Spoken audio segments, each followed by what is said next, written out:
The first sign something was wrong wasn't the missing money. It was the way my husband laughed. Not a nervous laugh, not the kind you give when you've made a mistake. No, this was the kind of laugh people use when they think you're stupid. I remember standing in the kitchen, holding my phone, staring at the banking app while the number on the screen refused to make sense. Half our savings were gone. Years of budgeting, years of skipping vacations, years of late nights and extra shifts. Just gone. My heart was pounding so hard I could hear it in my ears. So I walked into the living room, sat across from him, and asked the most careful question I could manage. Where did half our savings go? He didn't even look guilty. He leaned back on the couch, grinned, and laughed. Then he said the words that would eventually destroy his entire sense of control. Relax, he said. It's just a small investment for my brother. And in that moment, I realized something. My husband didn't think I'd do anything about it. And honestly, at first, he was right. Before we get into what happened next, let me ask you something. Have you ever had someone betray your trust so casually, so confidently, that they didn't even bother hiding it? The kind of betrayal where the other person assumes you're too weak, too quiet, or too forgiving to fight back. If you've ever dreamed about serving a little justice to someone who underestimated you, go ahead and hit that like button, subscribe to the channel, and get ready. Because today's story proves one very simple truth. The quietest person in the room is sometimes the one planning the biggest storm. Now let me tell you what happened after my husband decided our savings belonged to his brother. My husband, Daniel, had always been close to his younger brother, Ryan. Close is actually too polite of a word. Daniel worshipped him. Ryan could do no wrong. If Ryan lost a job, it wasn't his fault. If Ryan needed money, he's just going through a tough time. If Ryan started another ridiculous business idea that failed within 6 months, well, entrepreneurs take risks. Meanwhile, guess who paid for those risks? For years, I watched small amounts of money quietly disappear. A loan here, a temporary investment there. Every time I questioned it, Daniel would brush it off. He'll pay it back. But he never did. And the worst part? Daniel never asked me before helping him. But this time wasn't a few $100s. It was nearly half of everything we had saved.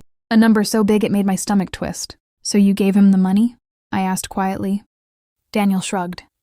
Technically, it's an investment. He's starting a logistics company. I stared at him. Ryan had never successfully run anything in his life, except through other people's money. And you didn't think to ask me first? That's when he laughed again. Come on, he said. It's our money. I can make decisions too. Our money. Funny how he used that word only when it benefited him. But instead of arguing, instead of yelling, instead of crying, I simply nodded. Okay, I said softly. And that confused him more than anger would have, because Daniel expected a fight. Instead, he got silence. Over the next few days, I acted completely normal. I cooked dinner. I asked about his day. I even smiled. And slowly, he relaxed.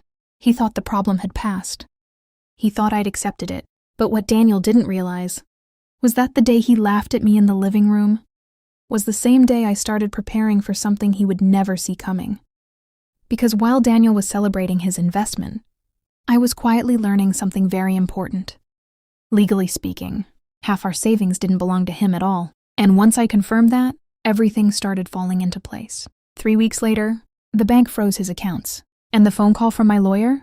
That's when Daniel finally understood why I had been so calm. The call came on a Tuesday afternoon. I remember the exact moment because Daniel was sitting at the kitchen table, scrolling through his phone, when suddenly his expression changed.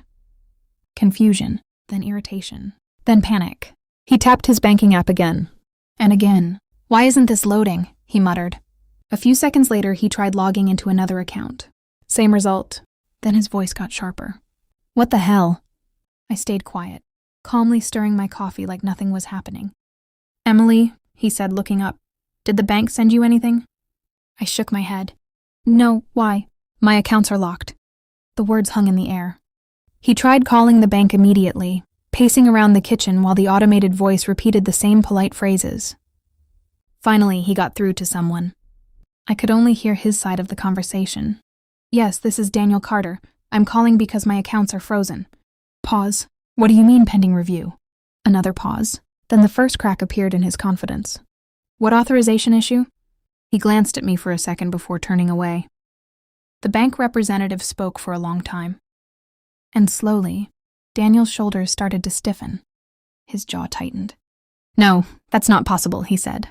But it was, because what Daniel didn't know when he transferred that money to his brother was that those savings weren't just sitting in a casual joint account. Years earlier, when my father passed away, part of my inheritance had been placed into that account, legally documented, legally protected, which meant Daniel hadn't just made a careless investment. He had transferred a large portion of legally protected funds without proper authorization. And banks don't take that lightly. But the real moment everything collapsed was when his phone rang again. This time it wasn't the bank. It was my lawyer. Daniel looked at the number, confused. "Who is this?" he muttered before answering. "Hello?" His expression changed instantly. "Yes, this is Daniel." Silence. Then he slowly turned toward me. The lawyer's voice was calm and professional, but I could hear every word from where I sat. "Mr. Carter, I'm calling regarding the unauthorized transfer of protected funds from a jointly held account. My client has requested a full investigation." Daniel's face went pale. "What client?" he said, his voice suddenly thin. Another pause. Then the lawyer said my name, and for the first time in our entire marriage, Daniel looked at me like he was seeing a stranger. "What did you do?" he asked quietly after hanging up.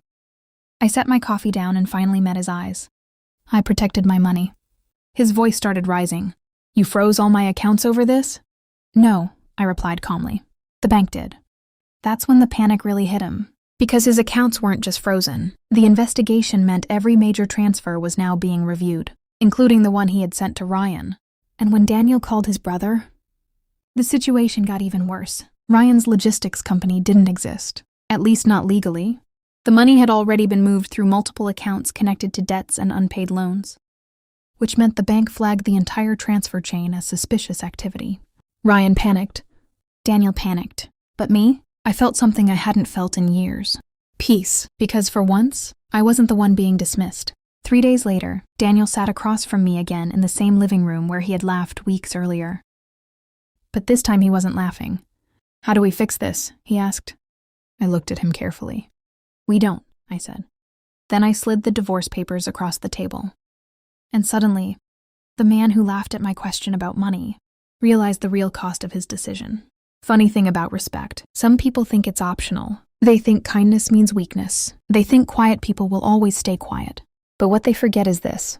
The moment someone stops arguing, the moment they stop fighting, it doesn't always mean they've accepted defeat. Sometimes it just means they've already started planning the ending.